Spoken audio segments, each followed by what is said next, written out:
Salut à tous, j'espère que vous allez bien, c'est Romain et on se retrouve aujourd'hui pour débriefer ce match nul dans tous les sens du terme et c'est bien normal, les Parisiens sont en gestion, Luis Enrique en plein turnover, à chaque match une composition différente et donc on en perd un peu nos automatismes, le retour du manque de réalisme devant les buts depuis 3 matchs en Ligue 1 et donc ce soir on le paye avec 2 points de laissés contre Nantes qui est la deuxième équipe invaincue contre nous cette saison en championnat.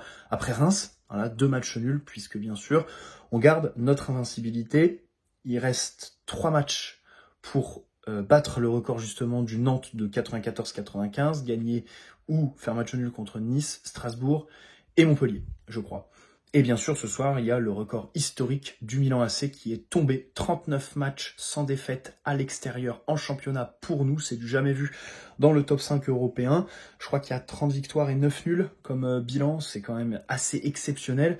Je commence par là parce que c'est très positif. C'est quelque chose qui me tenait à cœur depuis des mois que, voilà, de toute façon, Luis Enrique n'a pas perdu à l'extérieur avec le PSG depuis qu'il a signé en Ligue 1, puisque la dernière défaite, c'était celle contre Monaco en février 2023, avec Galtier qui prenait ses notes, Neymar qui s'embrouillait avec Vitinha et tout ça, et la défaite 3-1, un des pires matchs de l'RQSI.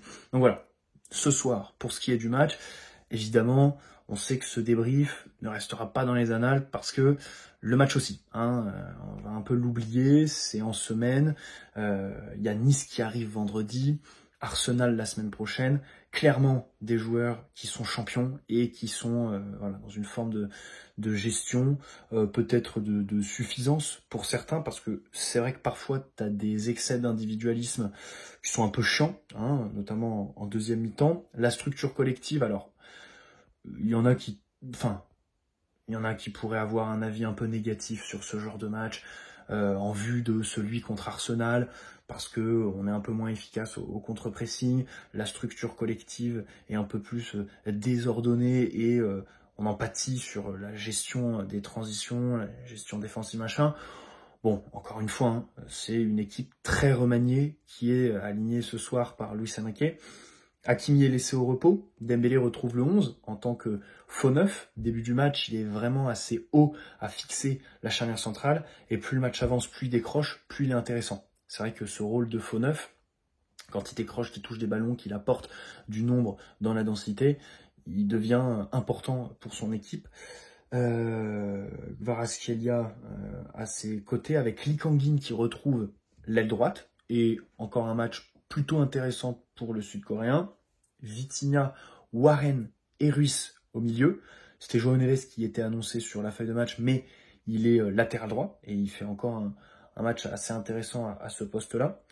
Et puis Donnarumma, alors l'équipe avait annoncé Safonov ce matin dans l'équipe probable pour la deuxième fois d'affilée, mais du coup c'est Gigio qui a retrouvé sa cage et qui fait un bon match avec un bel arrêt. Il a retardé l'échéance du but nantais en deuxième mi-temps, parce qu'en première il n'a pas eu grand-chose à faire.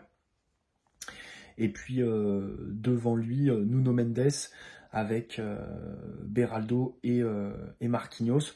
Bon, le match, les 10 premières minutes sont assez sérieuses. Tu fais tourner sans te créer de réelles occasions.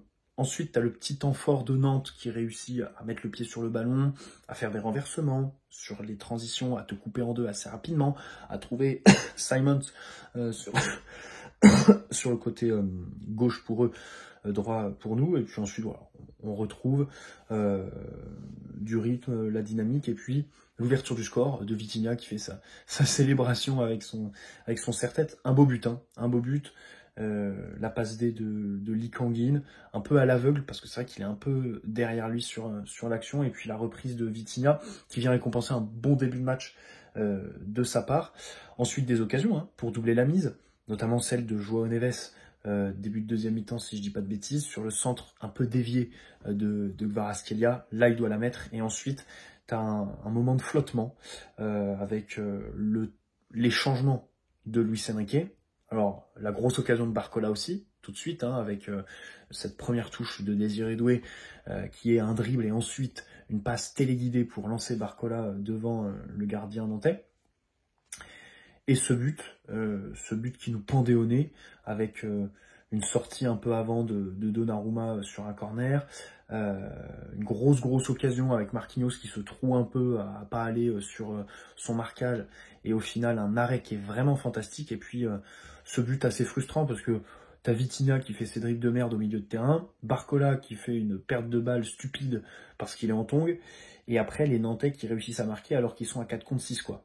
Donc c'est vrai que c'est un but qui est plutôt frustrant, surtout qu'en première mi-temps, ta structure défensive était assez intéressante parce que t'as le ballon, les Nantais ont aussi peu d'ambition. On va pas se mentir, en fait, c'est ça qui me frustre le plus, c'est que ils jouent le maintien, donc forcément, alors peut-être qu'il y avait du coup une motivation, un supplément d'âme de leur côté bien supérieur au nôtre ce soir, mais moi ce qui me fait rire, c'est Comboiré.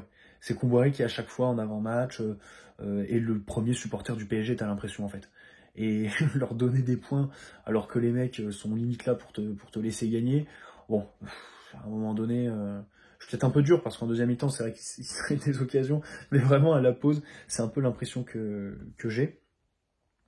Et c'est ça, voilà, laisser des points contre une équipe aussi faible, bon, ça fait partie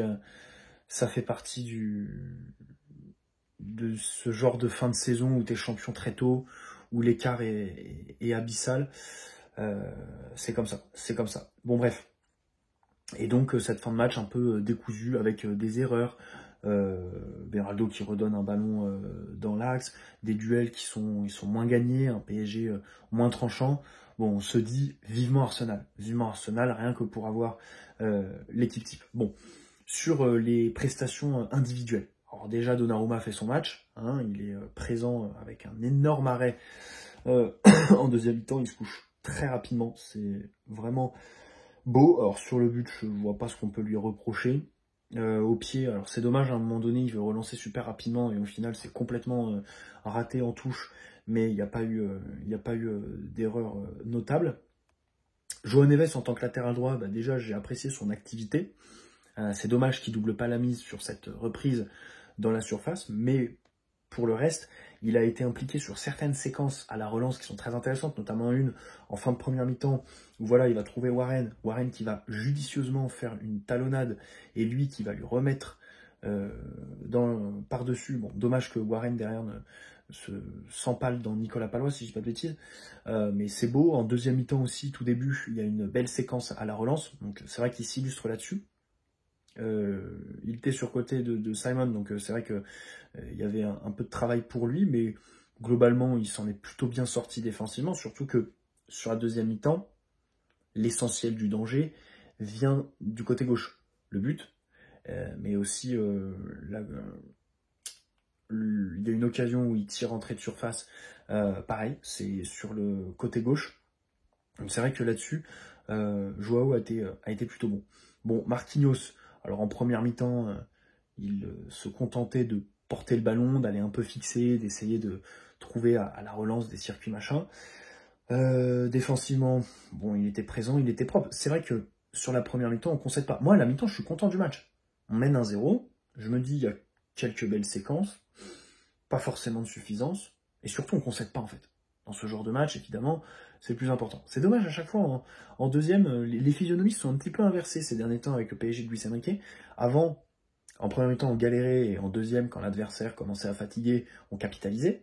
Là, c'est un peu l'inverse. En première mi-temps, on va ouvrir le score, et puis en deuxième, les changements vont pas faire grand-chose, et au final, on se fait un peu peur, et ce soir, avec répercussion, 2 points. Donc Marquinhos, après en deuxième, qui s'en mêle un peu les pinceaux par moment, hein, notamment sur cette grosse occasion où il va pas attaquer sur la remise. Bon, c'est un peu bizarre. Après voilà, on en parlait la semaine dernière après Aston Villa. Il y a eu un papier du Parisien assez intéressant qui dit que le PSG, voilà, la priorité pour cet été, c'est un central droit pour suppléer Marquinhos. Et Luis Campos travaille en ce sens ces dernières semaines. S'il pouvait travailler à sa propre prolongation déjà, ce serait pas mal, hein, ce serait une belle avancée. Mais c'est vrai que cette question va se poser et approche à grands pas. À ses côtés, Beraldo qui fait un bon match. Hein. Beraldo qui fait un bon match jusqu'à... Bon, J'ai en tête cette relance plein axe en fin de match, mais qui donne rien derrière, même si c'est quand même un ballon assez dangereux. Pour le reste, c'est un match encore assez sérieux, hein, des duels aériens gagnés en début de première mi-temps. Bon,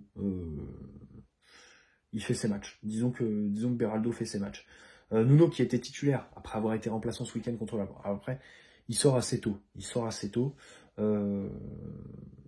Offensivement, on le voit pas beaucoup. Il monte un peu plus sur la fin de première mi-temps et sur la seconde.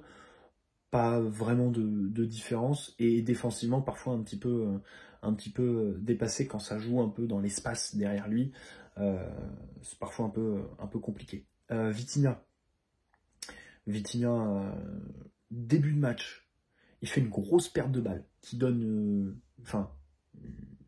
une vraie cartouche à Nantes. Et je me dis mince, il est reparti sur les bases de ses derniers matchs, à faire des erreurs à la relance. Et au final, il est très sûr. Sur le reste de la mi-temps, c'est lui qui a le ballon, qui oriente, si parfois il met un peu de temps, qui accélère aussi par des petits dribbles, par des conduites sur 10-20 mètres assez dynamiques, qui trouve Kvaratskhelia par moment. Le but, évidemment, le but où il est aux avant-postes et où il met une reprise de volée. C'est intéressant, c'est toujours bien de voir Vitinha marquer dans la surface.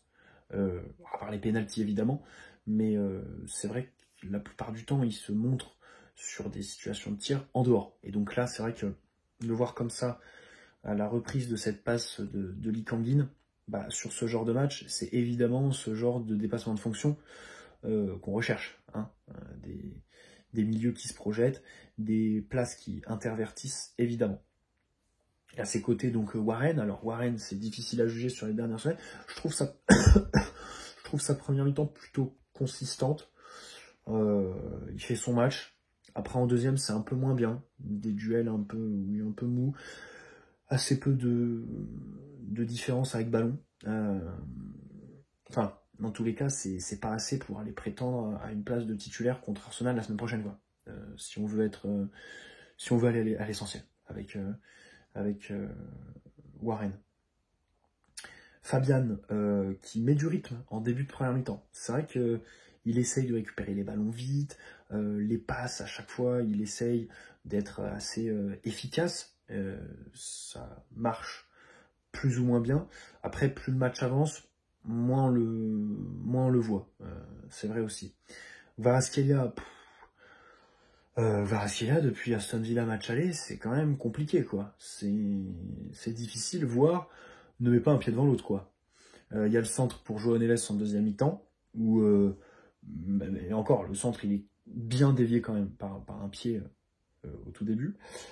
En première mi-temps, il y a des actions dans la surface où il va réussir à passer le ballon, à jouer de ses feintes de corps et tout ça, mais sinon, il ne se crée pas d'occasion. Il prend pas de frappe de loin, il y a assez peu d'alternatives. C'est vrai que sur ses physionomies, c'est toujours un peu compliqué pour lui. C'est toujours un peu compliqué. Et ce soir encore. Alors, Barcola reprend le côté gauche quand il entre parce que Kvara repasse à droite et c'est que ensuite qu'il sort pour Mayulu. L'entrée de Barcola, il est remuant, il prend l'espace, il fait les bons appels. Mais il y a encore ce face-à-face où il est trop tard. Alors, c'est vrai que le gardien fait un arrêt et il la repousse, mais je ne pense pas qu'elle soit cadrée à la base. C'est dommage parce qu'il fait le bon appel, il passe l'épaule avant son défenseur de manière magistrale, et il bute comme ça sur le gardien. Bon, c'est vrai que Barcola, ces derniers temps, à la finition, c'est un peu plus difficile. Et là, on est sur une période qui, quand même, s'étend un petit peu avec lui. Dembélé, qui retrouvait donc le 11 de départ, n'a encore pas marqué et joue qu'une petite heure de jeu. Luis Enrique qui le sort encore. Bon, au début du match, il est introuvable parce qu'il joue en neuf, il est fixé un peu, mais après voilà, quand il décroche, c'est vrai qu'il apporte un peu plus et c'est la clé de voûte en fait de ce système. C'est vrai qu'un neuf qui bouge pas dans ce genre de match, c'est très très compliqué, quoi. C'est très compliqué. T'es obligé de décrocher, d'aller sur les côtés, machin, participer, parce que sinon t'es vite oublié et au final fantomatique. Donc ça, il l'a compris à 25-30 minutes. Et on le voit réussir un peu plus de choses. En deuxième, il redisparaît un peu. C'est vrai qu'on le voit un peu moins.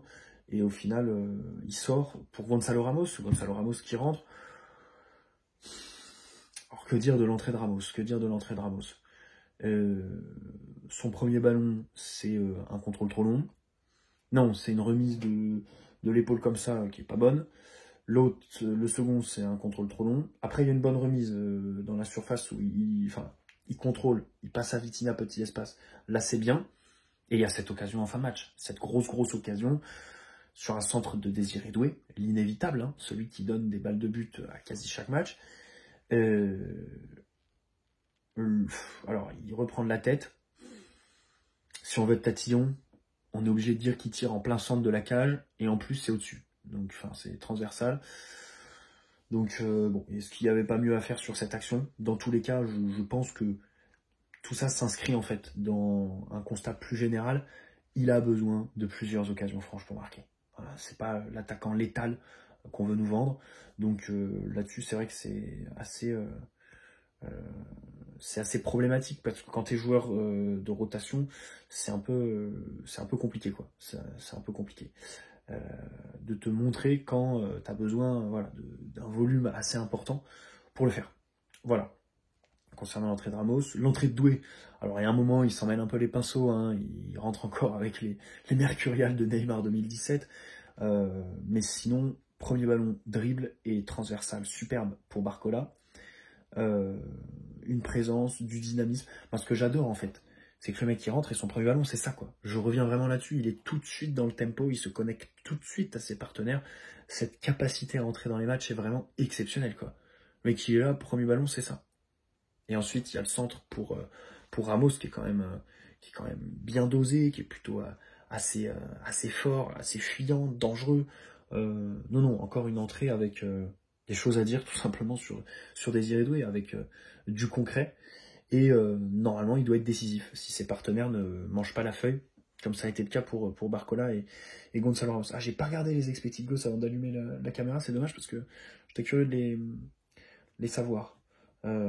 L'occasion de Neves et Ramos, peut-être plus Neves, doivent être importantes. Je note aussi sur les corners une diversité. Là, on a tiré directement. Hein. Lee était sur le terrain, mais c'était Nuno qui les prenait. Et on les jouait pas à deux. C'était tiré directement. Premier poteau en première avec Beraldo qui trouvait. Donc ça, c'est intéressant. Mais Ruiz derrière qui reprend, qui est hors jeu. Et un autre corner un peu bizarre où Nuno tire complètement second poteau, mais finalement ça trouve Kvaratskhelia. Et on se demande si c'est pas travaillé en fait, si c'est pas voulu par le staff demandé. Je sais pas à quel point ça l'est, mais voilà sur les corners. Sur les corners défensifs, bon, on s'est fait un peu peur sur le temps fort de Nantes sur la deuxième mi-temps à l'heure de jeu. Sinon, c'est vrai qu'on n'en a pas concédé. Lee, oui, j'oubliais Lee Kangin, qui fait une bonne première mi-temps, je trouve. C'est vrai qu'au début, je le vois ailier faire ses passes en retrait, ses machins, ces espèces de passements de jambes qui sont toujours un peu frustrants. Et au final, il y a la passe D. Et il y a des actions où il repique dans l'axe, où il est plutôt intéressant. Donc, c'est encore un match où Lee est plutôt... Enfin, il y a des choses à dire. Il est dynamique. Il réussit à faire jouer ses partenaires. Bon, pareil, papier comme quoi on voudrait le prolonger prochainement. Donc là-dessus, on va voir, dossier à suivre, hein, parce qu'on sait que lui, cet hiver, était ouvert au marché des transferts, notamment Arsenal, je crois qu'il s'y intéressait. L'été dernier, on avait reçu une offre de 70 millions, selon certains médias, d'un club anglais, offre qu'on a refusée. Donc typiquement, c'est le genre de joueur qui, là, sur les 2 derniers matchs, gagne des points. Mais de toute façon, voilà, il est titulaire ce soir, il enchaîne 2 fois d'affilée, quand Gonzalo Ramos, qui avait été moyen contre le Havre, est sur le banc ce soir. C'est aussi simple que ça. Après, je ne sais pas à quel point les temps de jeu sont répartis en fonction du mérite, parce que Mayoulou n'est pas titulaire, et Mayoulou est le dernier à rentrer ce soir. Je pense que les temps de jeu sont répartis au préalable, en fait, pour gérer les organismes en vue de la Ligue des Champions, avec les changements qui ne sont pas du tout en fonction de la physionomie du match, mais des changements prévu à l'avance pour reposer certains. Voilà. Donc, bon, Manuelou, l'entrée, pas grand-chose à en dire. C'est un peu tard et on le voit pas beaucoup. C'est vrai qu'on ne voit pas faire, on va pas faire grand-chose. Donc voilà sur ce Nantes PSG. Maintenant, il va falloir rehausser le curseur pour Nice puis Strasbourg, parce que ce ne sont pas des équipes qui jouent le maintien, mais le haut de tableau, et donc il va falloir être bien meilleur, bien plus efficace, bien sûr, devant le but, face à ces deux équipes. Pour Nice, et puis pour Strasbourg, résister à l'intensité. Hein. Le match à la Méno, ça va être intéressant. Voilà, bon, pas de casse ce soir, pas de blessés encore une fois, c'est vraiment à signaler, voilà, des joueurs qui restent au repos, Hakimi. Même si Dembélé, c'est vrai que sur la gestion de son temps de jeu, on peut se demander s'il n'y a pas quelque chose derrière. Quand je le vois sortir et pas finir le match, alors que ce week-end, il était au repos, bon, je me dis, est-ce qu'il n'y a pas une gestion quelconque de quelque chose qu'on ignorait? Je sais pas. Bref, bonne soirée à tous. On se retrouve dimanche ou lundi pour parler évidemment d'Arsenal PSG et peut-être revenir sur PSG Nice de vendredi soir. Nice, encore une équipe qu'on n'a pas battue à l'aller. On avait fait 1-1 là-bas en début octobre. Donc vendredi, possibilité d'avoir la troisième équipe qui prend des points contre nous si on ne gagne pas contre eux. Voilà. Après Nantes ce soir, du coup, et Reims aussi, mais ça c'était beaucoup plus tôt dans la saison. Bref, j'espère que cette vidéo vous aura plu. N'hésitez pas à poser un like si c'est le cas, vous abonner si ce n'est pas déjà fait. Et donc on se retrouve fin de semaine, début de semaine prochaine. Ciao les amis, prenez soin de vous.